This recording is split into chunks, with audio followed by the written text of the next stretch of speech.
Good morning everyone. অনেক দিন ধরেই আমার কাছে একটা টপিকের খুব রিকোয়েস্ট আসছিল, সেই টপিকটা নিয়ে আজকে আমরা আলোচনা করব। এটা আমাদের এবং আমাদের বাড়ির চারপাশে কিন্তু কম বেশি প্রচুর মানুষ এই প্রবলেমে সাফার করে, সেটা হলো থাইরয়েড ডিসফাংশন।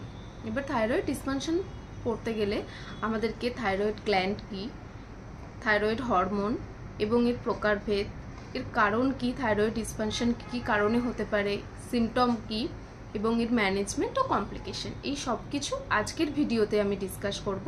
তো ভিডিও শুরু থেকে শেষ অবধি দেখতে থাকুন। থাইরয়েড গ্ল্যান্ড হলো প্রজাপতির মতো একটা গ্ল্যান্ড, যেই গ্ল্যান্ড আমাদের উইন্ড পাইপের সামনে থাকে। ওকে, এবার থাইরয়েড গ্ল্যান্ড থেকে যে হরমোন তৈরি হয় তাদেরকে বলা হয় থাইরয়েড হরমোন। এবার থাইরয়েড হরমোন এমন কিছু কাজ করে, এদের কাজগুলো খুব ইউনিক হয়, যে কাজগুলি অন্য কোনো হরমোন করতে পারে না। এবার থাইরয়েড গ্ল্যান্ড থেকে বিভিন্ন রকমের হরমোন তৈরি হয়, যেমন T3, T4। প্রথমে আমরা জেনে নেব থাইরয়েড হরমোনের কাজ কি। থাইরয়েড গ্ল্যান্ডের প্রধান 5টি কাজ থাকে।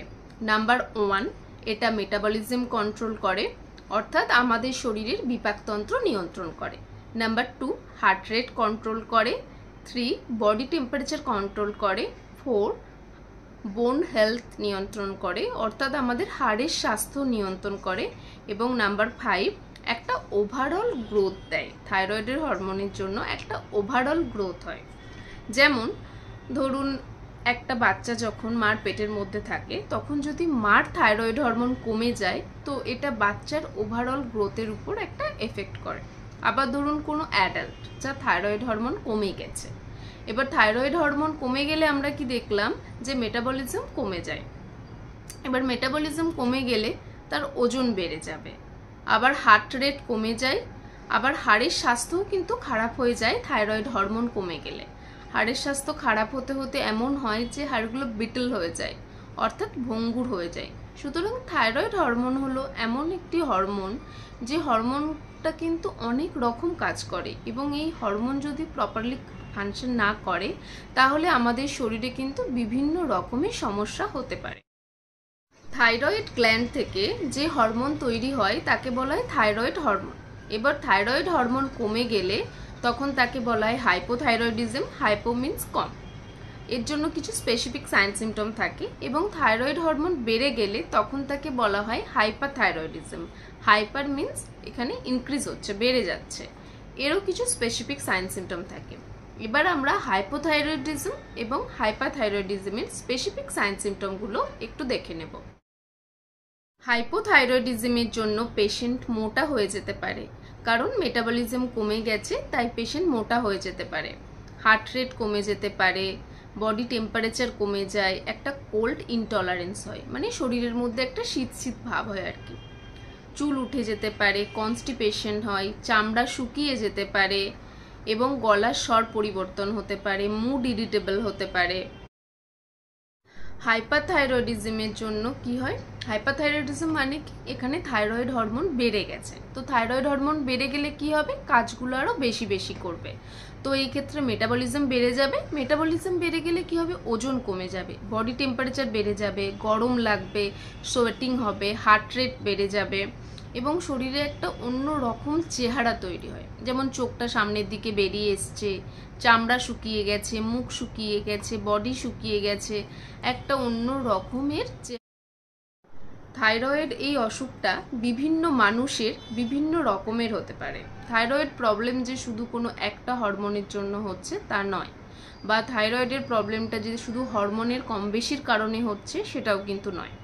থাইরয়েড হরমোনের কম বেশির কারণ ছাড়াও থাইরয়েডের ওখানে কোনো যদি নোডিউল তৈরি হয়, যে নোডিউলের কারণে থাইরয়েড হরমোন আরও বেশি বেশি তৈরি হয়, তো তখন তাকে টক্সিক নোডিউল বলা হয়।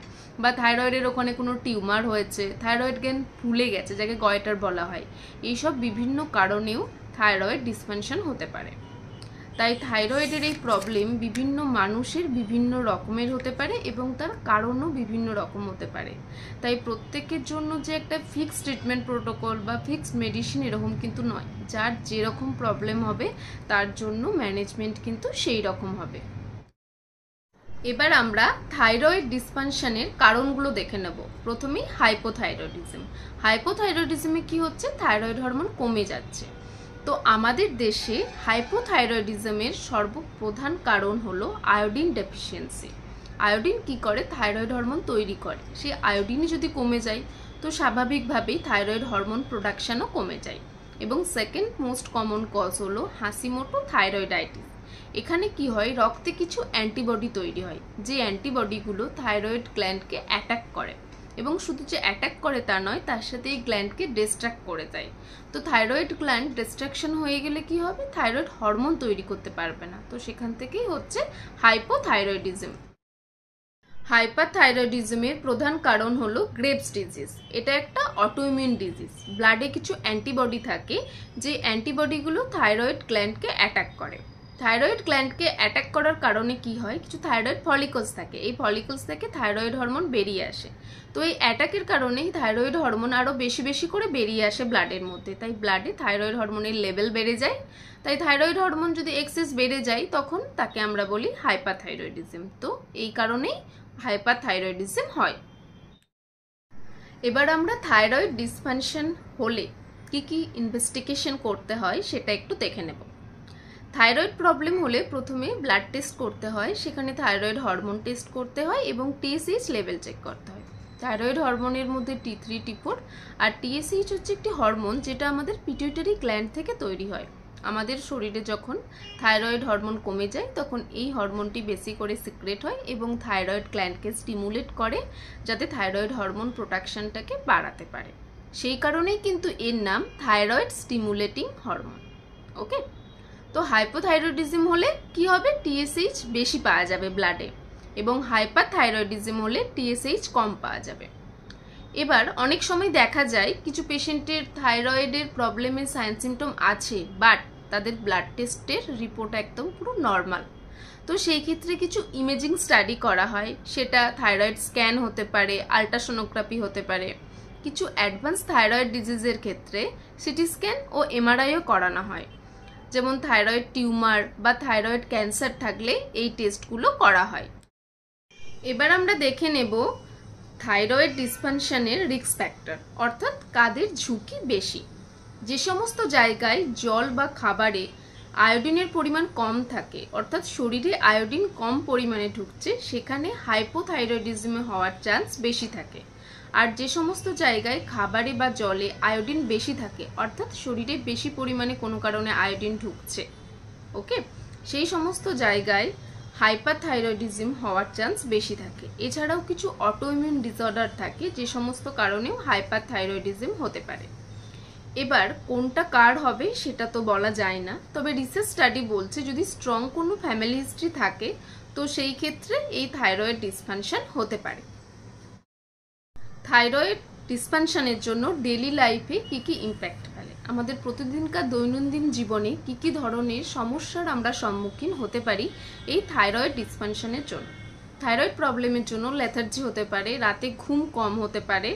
এবার এইসব কারণে কিন্তু যদি লেথার্জি হয়, রাতে ঘুম কম হয়, তো পরের দিনের কাজকর্ম সাধারণভাবে করা যায় না।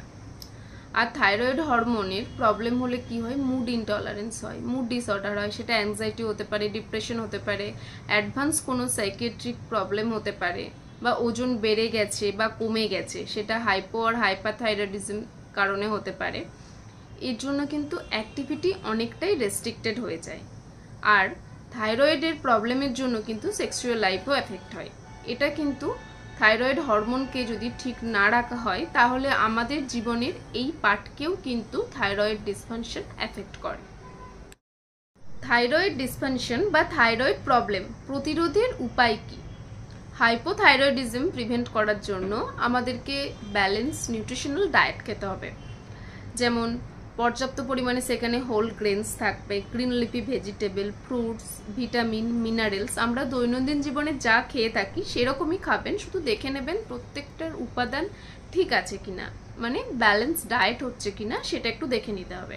এবার হাইপোথাইরয়েডিজম প্রিভেন্ট করার প্রধান দুটি উপাদান হলো আয়োডিন এবং সেলেনিয়াম।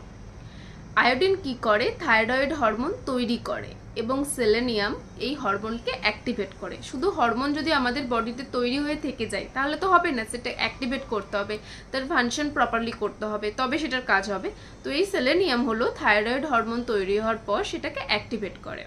এবার হাইপারথাইরয়েডিজম কিন্তু প্রিভেন্টেবল নয়, এর কোনো প্রতিরোধের কোনো উপায় নেই।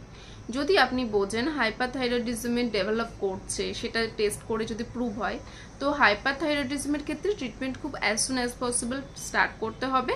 তবে কমপ্লিকেশনটা প্রিভেন্টেড, কিন্তু হাইপারথাইরয়েডিজমকে কিন্তু প্রতিরোধ করা যায় না। থাইরয়েড ডিসফাংশন প্রতিরোধে যা করবেন না, থাইরয়েড প্রবলেম প্রতিরোধ করতে গেলে এমন কিছু নেই যেটা করলে থাইরয়েড হবে না। আমি পেশেন্টদেরকে একটা মেসেজ দিতে চাই যে যদি আপনি বোঝেন যে আপনার থাইরয়েডের প্রবলেম স্টার্ট করছে কোনো সিমটম থেকে, বা আপনার কাছের কেউ আছে যিনি আপনাকে সাজেস্ট করছেন যে এই প্রবলেমগুলো হলে থাইরয়েড হতে পারে, তো তাদেরকে বলছি থাইরয়েড প্রবলেম বুঝলে as soon as possible management start করুন। কারণ যদি আপনি এতে ডিলে করেন তাহলে থাইরয়েড হরমোন অ্যাগ্রেসিভভাবে বেড়ে যায় এবং সেটা আমাদের ডে টু ডে লাইফকে খুব হ্যাম্পার করে। তাই এইরকম সমস্যা হলে আপনি আপনার নিকটবর্তী ফিজিশিয়ান বা নিকটবর্তী হসপিটালে যান, ব্লাড টেস্ট করান, থাইরয়েড কনফার্ম হলে ডক্টরের অ্যাডভাইস মতো আপনাকে মেডিসিন নিতে হবে। এবার আমি এরকমও দেখেছি অনেকে আছেন থাইরয়েডের ওষুধ খাচ্ছিলেন কিন্তু সাডেনলি বন্ধ করে দিয়েছেন কোনো কারণ ছাড়াই। এরকম কিন্তু করবেন না, থাইরয়েড মেডিসিন অ্যাপ্রাপ্টলি স্টপ করা যায় না। এক্ষেত্রেও থাইরয়েড হরমোন অ্যাগ্রেসিভভাবে বেড়ে যায় এবং সেটা অনেক রকমের সমস্যা তৈরি করে। আর থাইরয়েডের ওষুধ কিন্তু খুব কস্টলি নয়, এটা কিন্তু অ্যাফোর্ডেবল। ওকে, আবার অনেকে আছেন ব্লাড টেস্ট করে দেখেছেন থাইরয়েডের রিপোর্ট নর্মাল এসে গেছে তো ওষুধ বন্ধ করে দিয়েছেন, তাদেরকেও বলছি এরকম করবেন না। যদি রিপোর্ট নর্মাল আসে আপনি আপনার ফিজিশিয়ানকে দেখান, উনি কি প্রেসক্রাইব করছেন সেই ওয়াইজ আপনাকে ডোজ রেগুলেট করতে হবে। নিজের ইচ্ছে মতো ডোজ কমানো, বাড়ানো বা বন্ধ করে দেওয়া এগুলো কিন্তু করা যাবে না। থাইরয়েড ব্যাধি নিরাময়ের জন্য চিকিৎসা কি কি? যদি আয়োডিন ডেফিসিয়েন্সির জন্য হাইপোথাইরয়েডিজম হয় তো সেক্ষেত্রে আয়োডিন কারেকশন করলে হাইপোথাইরয়েডিজম অনেকটাই কমে যায়।